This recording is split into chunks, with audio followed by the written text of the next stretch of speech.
안녕하세요. 승리한 삶 편집부입니다. 오늘은 마태복음 25장 1절로 40절 말씀입니다. 민족의 명절이 있는 추석을 앞두고 있습니다.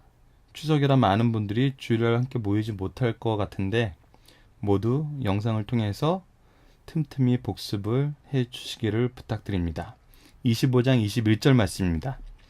그 주인이 이르되 잘하였도다 착하고 충성된 종아, 내가 적은 일에 충성하였음에 내가 많은 것을 내게 맡기리니 내 주인의 즐거움에 참여할지어다 하고, 이번 주 키워드입니다. 이번 주의 말씀은 열처녀 비유와 달란트 비유가 있습니다. 여기에 나타나는 지혜로운 처녀와 충성된 종은 지난주에 우리가 살펴봤던 청지기와 사명적인 부분에서 동질감을 이루고 있습니다. 이 부분을 나중에 학습 목표를 통해서 살펴보도록 하고, 이제 주중 내용을 살펴보도록 하겠습니다. 월요일 말씀입니다. 마태복음 25장 1절로 7절 말씀입니다. 제목은 교회와 성도들은 신랑 재림주를 맞이할 열 처녀와 같다는 것입니다. 첫 번째는요, 신랑과 열 처녀가 있다. 1절로 2절 말씀입니다. 신랑은 예수님을 말씀하고 있습니다. 재림하시는을 얘기하고 있는 것입니다. 열 처녀는 신앙을 고백한 자로 교회의 지체를 얘기하고 있습니다. 여기서 주의할 것은 신랑께서 오신다는 것은 재림이고, 열 처녀가 모두 신앙을 고백한 자로 교회의 지체라는 것입니다. 그런데 누구는 되고 누구는 안 되었습니다. 자, 두 번째, 열 처녀가 신랑을 맞을 준비를 하고 있습니다. 3, 4절 말씀입니다. 열 처녀 모두 외형적으로는 같습니다. 모두 아름다운 신부의 옷을 입고 있습니다. 그러나 다른 부분이 있습니다. 기름이 없다는 것입니다. 이것은 신앙의 원천으로 하나님과의 영적 교제가 없다는 것입니다. 그래서 다섯은 미련하다고 얘기합니다. 현세의 경험을 중요시하고 영혼과 내세엔 관심이 없다고 얘기합니다. 하지만 다섯은 슬기롭다고 얘기합니다. 영혼의 생명을 유지하는 것을 중요하게 생각하고 선을 행하고 주 뜻대로 행했다고 얘기합니다. 자, 우리가 볼 때 현세의 경험을 중요시한다는 것은 세상적으로 볼 때는 어떠한 모습을 보일까요? 정반대의 모습으로 해석이 될 수 있습니다. 현세의 경험을 중요시하고 현세의 스펙을 쌓는 것을 중요시하는 것은 세상 사람들을 볼 땐 지혜로운 것입니다. 하지만 성령이 보실 때는, 우리의 영적인 눈으로 볼 때는 중요하지 않습니다. 오히려 미련하다고 평가를 받고 있습니다. 우리 이 부분을 잘 기억하고 앞으로의 내용을 차근차근 살펴보도록 합시다. 세 번째, 신랑이 더디 오심으로 모두 졸다가 신랑을 맞이하게 됩니다. 자, 신랑이 더디 옵니다. 그래서 우리가 잠에 빠집니다. 이것은 열 처녀가 동시에 다 가지게 되는 부분입니다. 그런데 이 더디 온다는 것에 대해서 우리가 좀 살펴봐야 됩니다. 더디 온다는 것은 실제로 주님이 더디 오신다는 것을 의미하지 않습니다. 우리 입장에서 볼 때 더디 오신다는 겁니다. 주님은 가장 적당한 시기에 오시게 됩니다. 그런데 졸게 됩니다. 재림 때 그리스도인들의 무감각과 인간적 한계를 얘기하는 것입니다. 재림이 가까우면 가까울수록 졸음은 더 깊어질 수 있습니다. 더 견디기 힘들어집니다. 때로는 이것이 무감각으로 나타날 수 있습니다. 그런데 이제 주님이 오십니다. 분주히 나가 그를 맞이해야 될 때가 옵니다. 그런데 거기서 차이가 발생합니다. 슬기로운 다섯은 영적 생명력을 유지하고 있어서 주님을 찾아갈 수 있습니다. 하지만 미련한 다섯은 영적인 눈이 끼어있지 않아서 주님께 갈 수 없습니다. 늘 마음을 쓰지 않으면 우리의 기름은 사라집니다. 이것이 우리가 매일매일 꾸준히 말씀 연구를 하고 모여서 말씀을 배우고 가르치는 이유인 것입니다. 자, 본문에 나와 있는 기름을 통해서 다시 한번 정리해 보도록 합시다. 위에 다섯 처녀는 번쩍번쩍 빛나는 등을 가지고 있습니다. 웃고 있습니다. 아래 다섯 처녀는 불이 꺼졌습니다. 모두 시무룩합니다. 지혜로운 처녀는 외형적으로도 준비가 철저합니다. 신앙생활이 보기에도 참 잘하고 있습니다. 그리고 삶 속에서도 자기 소견보다는 주님의 뜻을 찾고 그 찾은 뜻을 우리가 명령받은 그 명령을 의지하고 실천합니다. 그래서 항상 선을 행하고 선한 사업에 힘씁니다. 하지만 미련한 처녀는 어떻습니까? 외형적으로는 슬기로 보입니다. 외형적으로는 아름다운 신부의 옷을 입고 있습니다. 하지만 기름이 없습니다. 하나님과의 영적 교제가 없습니다. 성령의 내주하심이 없어 변화내는 충만한 역사를 경험하지 못합니다. 성령의 감화가 없고 영원히 자라지 못합니다. 굉장히 스탠다드적인 얘기를 하니까 성경에서 그렇게 얘기하나 보다 이렇게 넘어갈 수 있는데, 이것을 우리 삶에 한번 대입시켜 보십시오. 우리가 신앙생활을 어떻게 하고 있습니까? 교회에 나오면서 예배는 드리지만 그 안에서 말씀을 배워나가고 성장하는 모습이 없다면, 예배를 통해서 하나님의 말씀의 감화와 성령의 은혜에 대한 감사가 없다면, 우리의 예배의 모습을 살펴볼 때 아마 이 부분을 가장 직접적으로 경험하실 수 있을 겁니다. 자, 화요일 말씀으로 넘어가도록 하겠습니다. 마태복음 25장 8절로 13절 말씀. 제목은 주께서 재림하실 때 미련한 처녀와 슬기로운 처녀의 결과는 어떠하였는가에 대해서 설명하고 있습니다. 첫 번째, 신앙적 행위는 그 누구도 대신할 수 없습니다. 8절에서 9절에서 가르쳐주고 있는 겁니다. 한 개인의 구원은 하나님의 은혜에 기초하여 인격과 믿음으로 얻어지는 것입니다. 나의 인격이 있어야 되고 나의 믿음이 있어야 됩니다. 타인의 믿음이나 강구로는 이루어질 수 없습니다. 나의 부모가, 나의 가족이, 나의 배우자가, 나의 자녀가, 나의 친구가, 나의 동료가 강구한다고 이루어지지는 않습니다. 그리고 이것은 세상 것과 함께하여 이룰 수 없습니다. 야고보서 3장 10절로 12절 말씀입니다. 우리가 세상 썩을 것을 추구하면서 주의 것을 실천하면서 살기에는 많은 어려움이 있습니다. 이거는 달란트 부분에 대해서 갈 때 다시 한번 설명하도록 하겠습니다. 두 번째, 슬기로운 처녀는 혼인잔치에 참여하고 미련한 처녀는 들어가지 못합니다. 열 처녀는 모두 구속에 대해서 고백하고 교회의 지체가 되었던 사람입니다. 신앙이 없던 사람이 아닙니다. 그런데 누구는 참여하고 누구는 안 됩니다. 준비되지 않은 자리는 준비되어 있지 않습니다. 오직 준비된 사람에게 자리와 상이 준비되어 있습니다. 이 부분을 믿는 사람들은 주의하셔야 됩니다. 말세에 사는 성도들은 깨어있어 준비하라고 13절에 말씀하고 있습니다. 그날과 그때는 알지 못합니다. 이것은 하나님만이 아십니다. 예수님도 모르십니다. 그런데 미리 그때 나타날 징조를 예수님께서 지난주에도 설명해 주셨습니다.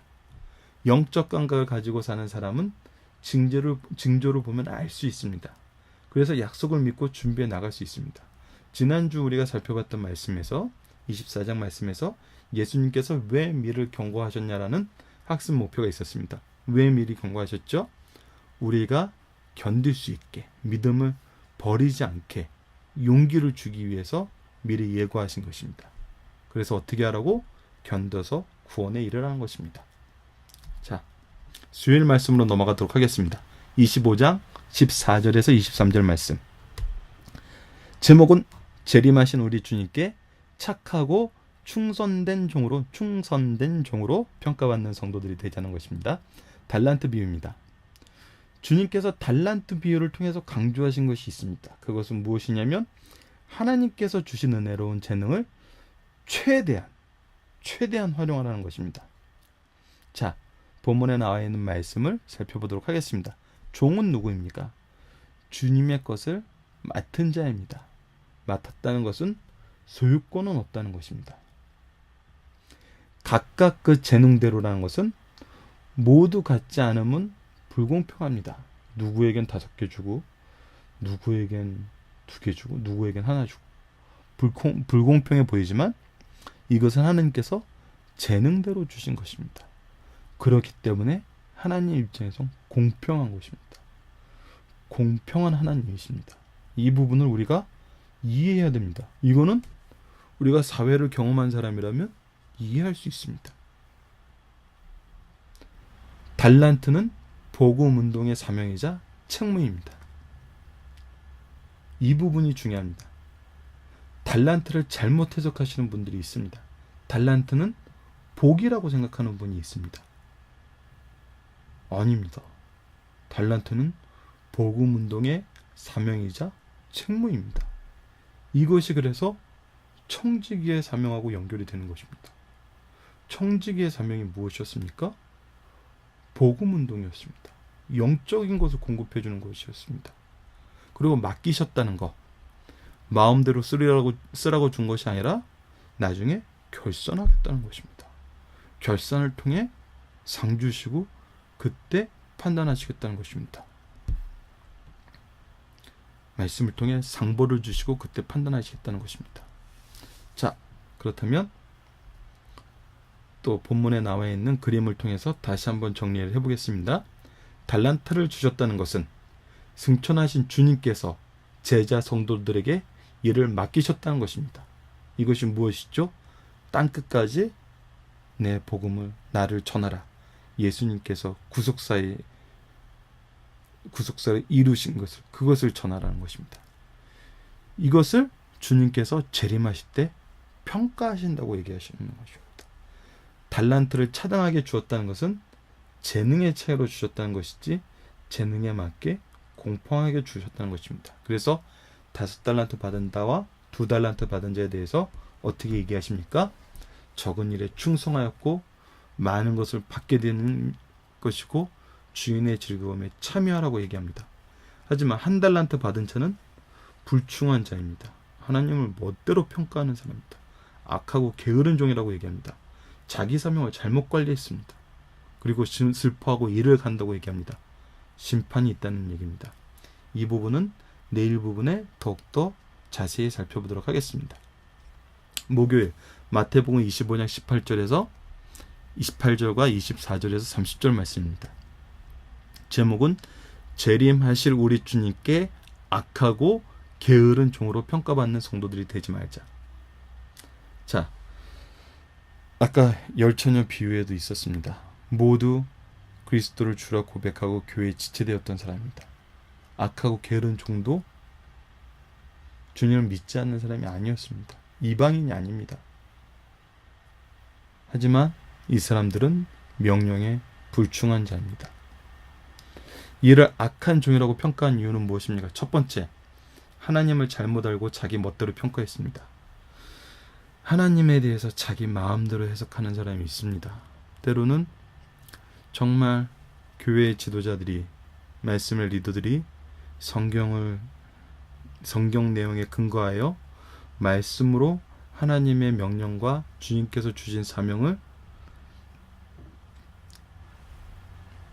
전하면서 함께 동참할 것을 부탁드릴 때가 있습니다. 그런데 때론 이럴 때 이런 대답이 오기도 합니다. 내가 한 하나님은 그런 하나님이 아닙니다. 자, 그런 하나님이 아니라는 부분에 대해서 이 악한 종이 자기의 생각을 얘기하고 있습니다. 살펴보도록 하겠습니다. 주는 굳은 사람이라고 얘기합니다. 굳다라는 것은 무엇입니까? 박정하고 포악하며 거칠다는 것입니다. 결국 이 말의 뜻은 무섭고 엄한 분이라는 얘기입니다. 더 나아가서 이렇게 얘기합니다. 심지 않은 데서 거둔다라고 얘기합니다. 주님은 착취하는 사람이라고 얘기합니다. 무섭고 엄하며 척추하는 사람입니다. 이런 말을 하는 이유가 뭘까요? 왜 이렇게 하나님에 대해서 잘못 알고 있을까요? 그것은 하나님의 명령을 들었을 때 종으로서 이 명령을 받아들인 것이 아니라 이 명령을 한 하나님과 예수님과 나를 평등하게 보기 때문입니다. 하나님이 얘기하신 거 내가 생각할 때 합리적이지 않아. 이 얘기인 겁니다. 합리적이지 않아. 평가의 기준이 무엇이죠? 세상적인 것과 자신의 경험과 잘못된 허탄한 말들입니다. 자, 평등 관계에서 서로가 피해보지 않는 현명한 길을 택했다고 이제 이 악한 종이 자랑을 합니다. 이게 무슨 얘기입니까? 맡긴 게 작아. 이걸 가지고 내가 할 수 있는 일이 없어. 이건 내 계획하고 다른 일이야. 땅에 묻어둬. 그리고 주인이 올 때 꺼내. 자, 주인도 손해보지 않고 나도 손해보지 않았습니다. 얼마나 현명한 방법입니까? 평등한 관계에서 서로 피해보지 않는, 정말 내가 생각해도 이거는 참 잘한 일이라, 이렇게 지금 자랑하고 있습니다. 이거 우리 말씀으로 볼 때는 너무나 웃기고 악한 종이라고 이해를 합니다. 이것이 예수님께서 얼마나 잘 들은 비유라는 것이 우리가 깨닫게 되는 부분이기도 합니다. 하지만 이 내용을 살펴봤을 때 우리가 얼마나 많은 부분에서 이런 얘기를 하는지 발견하게 됩니다. 우리는 회개하게 됩니다. 자, 첫 번째 부분은 하나님에 대해서 잘못 알고 자기 멋대로 평가했다는 내용입니다. 두 번째로 넘어가도록 하겠습니다. 두 번째는 달란트. 아까 뭐라고 얘기했죠? 복이 아닙니다. 자기 사명, 자기 책임을 잘못 관리한 겁니다. 주신 사명, 직분, 시간, 재물. 승리하는 삶에서 항상 강조하는 부분이 있습니다. 시간과 재능과 물질을 주님의 뜻대로 써야 된다는 것이 저희가 헌금을 비롯한 재능과 시간 모두 하나님의 것으로 알고 하나님의 뜻에 따라서 써야 된다는 생각으로 항상 가르치는 부분입니다. 자, 이러한 것들은 어떤 특징이 있냐면 쓰게 되면 관리 능력이 증가가 되고 함께 성장하게 됩니다. 성경에서는 잘못 쓰는 것도 죄지만 쓰지 않는 것도 죄라고 얘기합니다. 이것은 세상 법률에도 있습니다. 자기법이라는 게 있고 부자기법이라는 게 있습니다. 자기법은 잘못된 것을 함으로써 죄를 짓는 것입니다. 부자기법은 무엇을 하지 않음으로써 죄를 짓는 것입니다. 예를 들어서 우는 아이가 있는데 우는 아이를 그대로 논다. 이것은 하지 않음으로써 짓는 죄가 되는 것입니다. 그리고 작은 것도 바로 사용하지 않으면 죄라고 얘기하십니다. 한 달란트, 정확하게 내용은 기억나지 않습니다. 언제 한 목사님께서 오셔서 특강을 하실 때 이 달란트가 얼마나 큰 돈인지 아십니까? 얘기하면서 거의 일반 노무자의 1년 연봉이라고 얘기하셨던 얘기를 제가 기억을 합니다. 정확하게 그때 말씀을 다시 복습하지 않아서 기억하지 못하고 있는데 그 정도로 큰 돈이라고 얘기를 하십니다. 그래서 이게 결코 작은 것이 아니라고 가르쳐 주셨습니다. 하지만 이게 작고 크고를 떠나서 하나님께서는 아무리 작은 것도 바로 사용하지 않으면 죄라고 하셨습니다. 이것이 오병이어 기적에서도 나타납니다. 남긴 것은 모두 거두라고 하십니다. 거두라고 하신 이유는 무엇이었죠? 우리가 예전에 오병이어 말씀에서 살펴봤지만 작은 것, 은혜의 작은 부스러기라도 함부로 쓰지 말라는 것입니다. 이것은 우리에게 또 특히 리더분들에게 경고의 내용이 있습니다. 작은 직분이라고 무시하지 말라는 것입니다. 굉장히 안 좋은 경험을 한 적이 있습니다.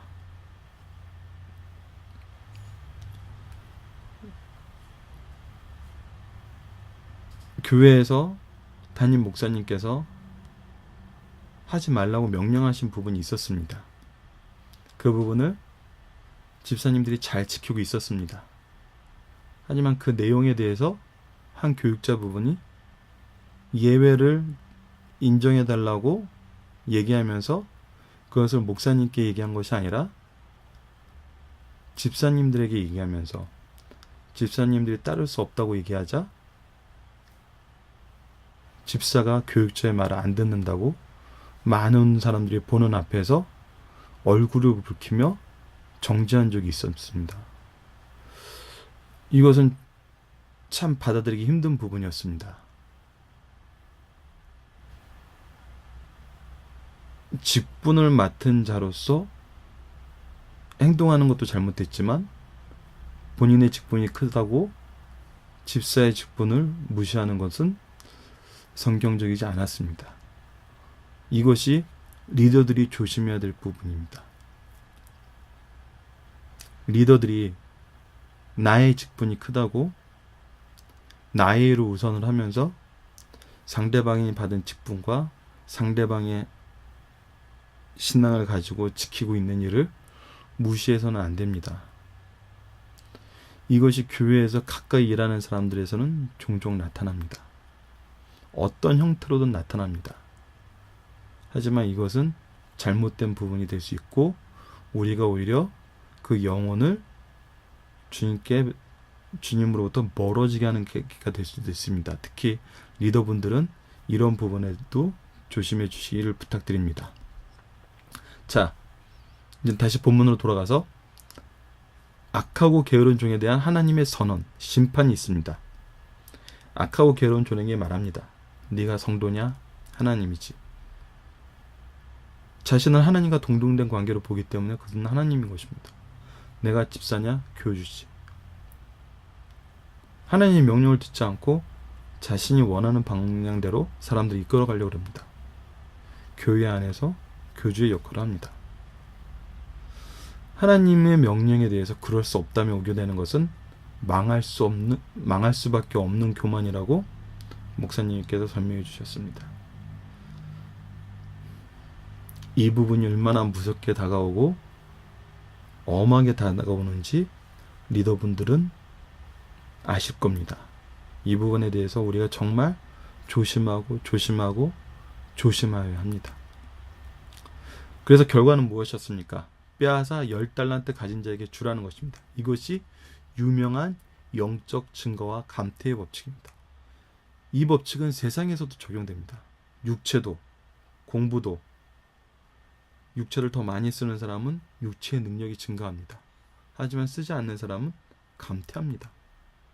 공부도, 지식을 계속 쌓으려는 사람들은 지식의 분량이 늘어납니다. 하지만 사용하지 않는 사람들은 점점 더 미련해집니다. 이것이 더욱 강한 부분이 영적인 부분입니다. 사용하면 사용할수록 증가합니다. 아까 말했다시피 관리 능력도 증가합니다. 그래서 더 많은 사명과 더 많은 은혜를 받을 수 있습니다. 주인의 즐거움에 참여하고 주인의 평가를 따라서 더 많은 것을 얻게 됩니다.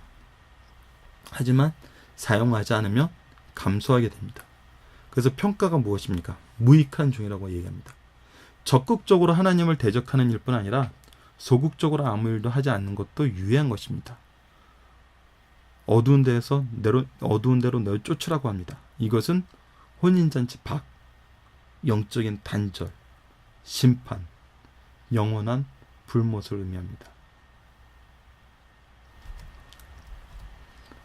주중 말씀 마지막으로 금요일 말씀 마태복음 25장 31절에서 46절 말씀입니다. 제목은 영광 중에 심판장으로 오신 예수님입니다. 모든 인류가 피할 수 없는 공통적인 것이 있습니다. 모든 인류입니다. 아래쪽에 두 가지 분명히 알아야 할 사실이다 하면서 1번을 보시면은 태초부터 주님 오실 날까지 각 시대에 살았던 사람들, 모든 민족은 주님 앞에 모두 소환이 됩니다. 한 명도 빠짐이 없습니다. 불신자, 신자 떠나서 모든 민족이 다 하나님 예수님 앞에 오게 됩니다. 그리고 심판이 있습니다. 히브리서 9장 27절 말씀, 성도가 항상 기억하며 세상 사람들을 볼 때도 이 내용을 가지고 긍휼한 마음으로 열심히 말씀을 전해야 됩니다. 한 번 죽는 것은 사람에게 정해진 것이요 이것을 피해갈 사람이 없습니다. 그 후에는 심판이 있으리니 예수님은 심판장으로 오십니다. 오셔서 양, 신자와 염소, 불신자로 나누십니다. 양과 불신자, 신자와 불신자, 양과 염소, 신자와 불신자라고 얘기했을 때 좀 주의해야 될 부분이 있어서 아랫부분에 첨부를 했습니다. 스스로 심판관이 되지 말자. 신자, 불신자 이 얘기를 들을 때마다 성도들이 좀 뜨끔뜨끔하는 부분이 있습니다. 그것은 가끔 지하철에서 만나본 불신지옥,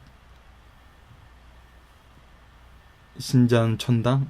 갑자기 오랜만에 요즘에 많이 그런 분들이 없어지셔서 예수천당 불신지옥. 이제 생각났습니다. 요즘에 많이 들어본 적이 없어서 이 부분에 대해서 많은 분들이 특히 믿지 않는 분들이 굉장히 이 일에 대해서 마음의 상처를 받고 믿는 분들도 뭔가 이 무거운 감정을 느끼게 됐던 이유는 무엇이냐면 듣는 사람으로 하여금 말하는 사람이 심판관처럼 보이기 때문입니다. 어떤 분은 강하게 얘기하시는 것도 봤습니다. 예수 믿어 안 믿어? 갑자기 지나가다 물어봅니다. 교회 안 다니는데요. 그러면 조카, 지옥의 자식들아! 무섭습니다. 근데 이거는 잘못된 것입니다. 이 심판을 하실 수 있는 능력은 오직 예수님에게만 있습니다. 그래서 베드로도 가룟 유다에 대해서 얘기할 때 제 곳으로 갔다고 얘기했습니다. 지옥의 자식들아, 지옥으로 갔다고 얘기를 못했습니다. 왜냐하면 이 부분은 주님의 권한에 있고 주님이 하셔야 될 일이기 때문입니다. 우리가 심판관이 되어서는 안 됩니다. 우리는 끝날까지 복음을 전하는 사람이 되어야 됩니다. 그것이 우리의 사명입니다. 자, 이제 아까 살펴보았지만 두 가지 분명히 알아야 할 사실에 대해서 다시 한번 보겠습니다. 태초부터 주님 오실 날까지 각 시대에서 살던 사람 모든 민족은 주님한테 모두 소환이 됩니다. 한 사람도 빠짐이 없습니다. 그리고 예수님께서 어떻게 오실지 우리에게 얘기해 주셨습니다. 이때 예수님께서 영광 중에 심판장으로 오십니다. 다시 한번 지난주 내용을 복습하는 의미에서 계시록 1장 7절을 적어놨습니다. 주님께서 어떤 모습으로 오시죠? 영광 중에 오시고 올라갔던 그 모습 그대로 오시며 모든 사람이 보게 오십니다. 이렇게 안 오신 것은 거짓 그리스도입니다. 다시 한번 확인해 주시기 부탁드립니다. 자, 이제 학습 목표로 들어가 보도록 하겠습니다. 학습 목표는 동일한 내용을 반복적으로 묻는 것일 수 있습니다. 그만큼 중요한 부분이기 때문입니다. 슬기로운 처녀의 모습을 통해 깨닫게 되는 준비된 신앙의 삶은 어떤 것입니까? 이 부분은 월요일, 화요일 말씀 중심으로 나와 있지만 수요일, 목요일 충성된 종 내용에서도 우리가 발견할 수 있습니다. 우선 그림을 통해서 다시 한번 살펴보겠습니다. 지혜로운 처녀는 외형적으로 준비가 철저했습니다. 삶 속에서도 자기 소견보다 주님의 뜻을 찾고 의지하며 실천했습니다. 선을 행하고 선한 사업에 힘썼습니다. 영적인 것을 추구하고 그리고 우리가 달란트 비유에서도 청지기에 비해서도 얘기했다시피 우리가 해야 되는 일은 영혼을 살리는 일이고 영적 교제를 통해서 그리스도를 믿게 하는 일입니다. 영적인 성장이 있는 삶입니다. 그래서 이런 사람에게 나타나는 특징은 바로 증감의 법칙이 적용된다는 것입니다. 이 부분을 우리가 꼭 기억했으면 합니다. 사명을 잘 수행하고 잘 관리할 때 그 능력도 개발되고 그 은혜도 더욱더 많아지는 것입니다. 하지 않으면 감소되고 나중에 이를 갈며 슬퍼하게 됩니다. 심판에 이르게 됩니다. 자, 두 번째 말씀으로 넘어가 보겠습니다. 우리 모두 달란트를 받은 사람이다. 우리는 이 달란트를 어떻게 사용하고 있는가? 자, 달란트가 뭐라 그랬죠? 축복이 아닙니다. 은혜가 아닙니다. 우리가 받은 사명입니다. 해야 되는 일입니다. 이 내용을 근거로 말씀을 보겠습니다. 수요일, 목요일 말씀이 적용되면서 특히 수요일 말씀이 중요합니다. 수요일 말씀을 다시 한번 보도록 하겠습니다. 하나님께서 주신 은혜로운 재능들을 최대한 활용하라는 것입니다. 종은 주님의 것을 맡은 자입니다. 소유권은 없습니다. 내 마음대로 하는 것이 아닙니다. 각각 그 재능대로 주셨습니다. 모두 같지 않다는 것에서 불공정을 느끼는 것이 아니라 내 재능에 맞게 주셨다는 데에서 주님께서 평등하게 평가하실 수 있는 일을 우리에게 주셨다는 것을 기억해야 됩니다. 달란트는 무엇입니까? 중요하게 얘기했지만 복음운동의 사명이자 이걸 해야 되는 책무, 의무인 것입니다. 맡겼다는 것은 마음대로 쓰라고 주신 것이 아니라 결산을 전제로 주신 것입니다. 자, 우리가 해야 되는 것이 무엇입니까? 어떻게 사용해야 됩니까? 작은 달란트라도 우선 소중히 생각해야 됩니다. 말씀 전하는 사명이 우리 모든 사람들에게 있다는 것을 우리가 깨달아야 됩니다. 우리 주위에 전할 사람들을 찾아야 됩니다. 그리고 아이들이 이것을 할 수 있도록 어려서부터 교육을 시켜야 됩니다. 자, 마지막으로 주님께서는 재림을 직접 가르쳐 주셨다. 주님의 재림을 기다리는 우리의 자세는, 자, 청지기의 삶, 다섯 처녀, 슬기로운 다섯 처녀, 그리고 충성된 종. 이 삶을 우리가 생각하면서 잊지 말아야 될 한 말씀이 무엇이냐면 아까도 설명했다시피 히브리서 9장 27절입니다. 한 번 죽는 것은 사람에게 정해진 것이요 그 후에는 심판이 있으리라고 얘기합니다. 월화수목금 모든 말씀이 적용됩니다. 슬기로운 처녀와 같은 자세, 영적인 것을 더 소중히 여기고 영적인 부분에 훈련을 게으르지 않는 것, 충성된 청지기의 삶을 사는 자세, 내가 받은 달란트를 주님의 명령에 맞게 바로 쓰는 것, 복음 운동에 최선을 다하는 것. 자, 사도 바울이 디모데후서의 마지막 부분에 이렇게 얘기하고 있습니다. 나는 선한 싸움을 싸우고 나의 달려갈 길을 마치고 믿음을 지켰으니. 우리가 이 세상을 살면서 우리가 또 아이들에게 이 세상을 사는 방법을 가르쳐주면서 우리는 무엇을 가르치고 있습니까? 우리는 무엇을 바라보면서 가고 있습니까? 우리는 선한 싸움을 싸워야 합니다. 영적인 부분을 깨워서 훈련시키고 그것을 전해야 됩니다.